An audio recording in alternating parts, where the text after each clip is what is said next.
Well, thank you, David, for joining us today. Great to meet you. Can you tell me a little bit about the MS Trust? Yeah, so the MS Trust is a charity which was started about 26 years ago. There were two ladies called Chris and Jill. One had MS herself, one whose mum had MS. And what they realised is that when people were diagnosed with MS, there were no drugs at that time, so the consultant would effectively tell you you've got MS and then send you home. There was no support for you, and there were no drugs, and there was no information. So what we decided was, let's start this charity, started selling Christmas cards to raise some money, and then with that money, what we did was we created an information service, so there wasn't such an information vacuum since then. So we've built on those foundations since, so we're still providing that information now from this building to people all over the country. So we've got about 300 people ringing that service every month from all over the country, so they're much more informed about their MS. They can make then the right decisions, ask the questions of their consultants and their MS nurses as well. And what we've also done is branched out into providing services for the NHS. So the information we provide is used across the NHS and seems to be very well regarded, very well relied on. But also what we're trying to do is, because we know there's a shortage of MS nurses, we think the country needs another 60 at least. So some nurses have got too big caseloads. So our view is, if there's a gap, we'll campaign on it, but at the same time, we'll pay for more nurses. So over the last year and a half, we've paid for 7 additional MS nurses, and we're hoping to gear up on that in the future. So it's exciting times. What can pharmaceutical companies do around MS treatments? Well, I think there's so much that the pharmaceutical companies have already done in the space of MS. So when we were created 26 years ago, there were no drugs for people with MS. So effectively, they were diagnosed, and then the consultants would send them home. There's nothing that could be done.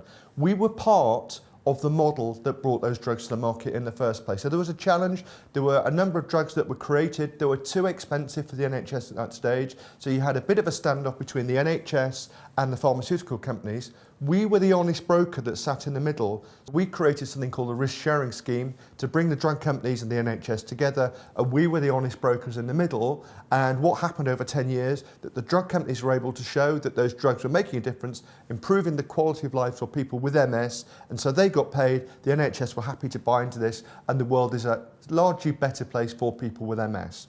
But what we've got at the moment, we've got 13 drugs.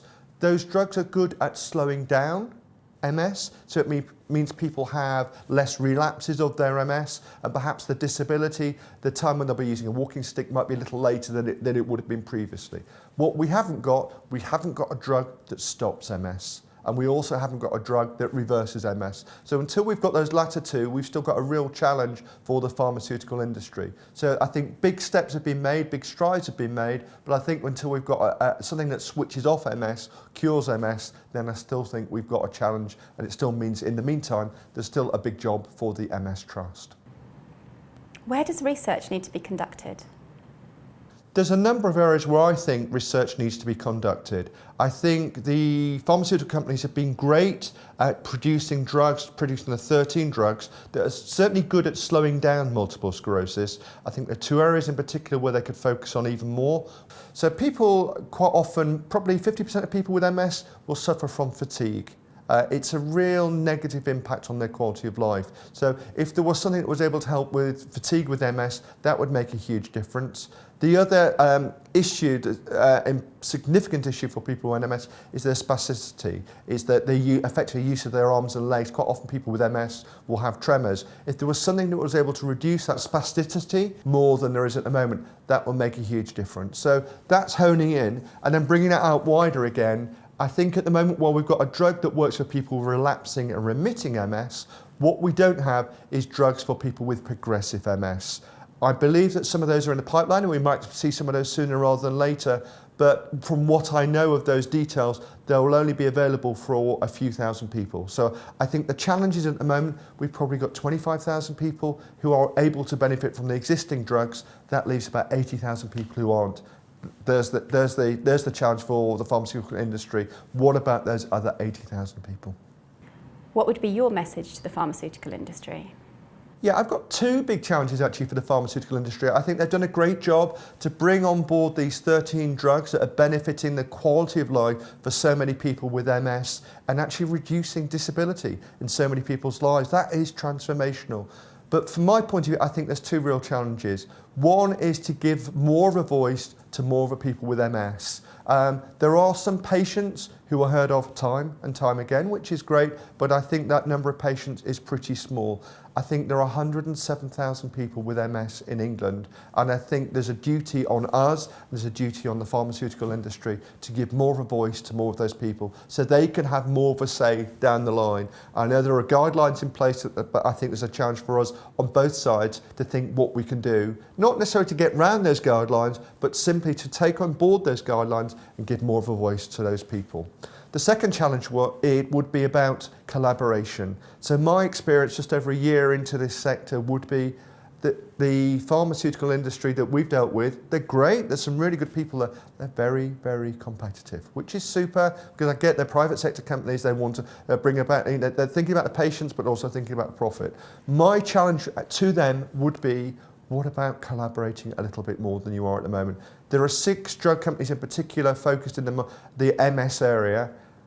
My challenge to them would be say, what can we do to collaborate across the piece to make sure that broadly we can all work together to benefit even more those people with MS? That sounds fantastic. So patient voice and collaboration is what's required from the pharmaceutical industry. Absolutely. 2 big challenges, bring it on. So it's MS Awareness Week coming up. What are you guys doing around that? Okay, so one of the challenges we've got, there are a few charities operating in the MS space at the moment. You've got the big MS Society, 10 times as big as us, £30 million charity. Their aim is to try and find a cure for MS, which is fantastic. But what we do, we're a boutique charity, we're about £3 million turnover, based at Ledgeworth in Hertfordshire, and our view is we're not going to find a cure, we'll leave that to the society, but what we're going to do is try and make sure that people with MS have the best possible quality of life that they can do while they've got multiple sclerosis. And a lot of that is around information, and it's about self-management.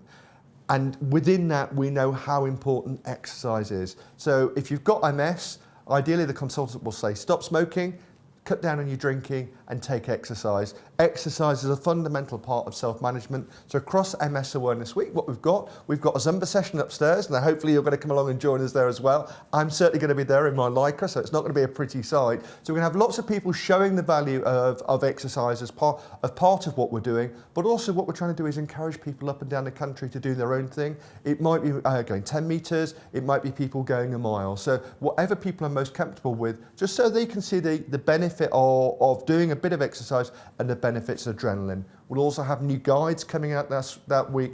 So really showing to lots of people there are benefits, and maybe people with MS can't necessarily run a marathon, although 1 or 2 do, but actually even short bursts of exercise are good for you, and hopefully people will get the benefit from that too. Thank you for your time, David, and for your points. I think there's plenty there that the pharmaceutical industry could work upon. That's great. Thanks, Emma.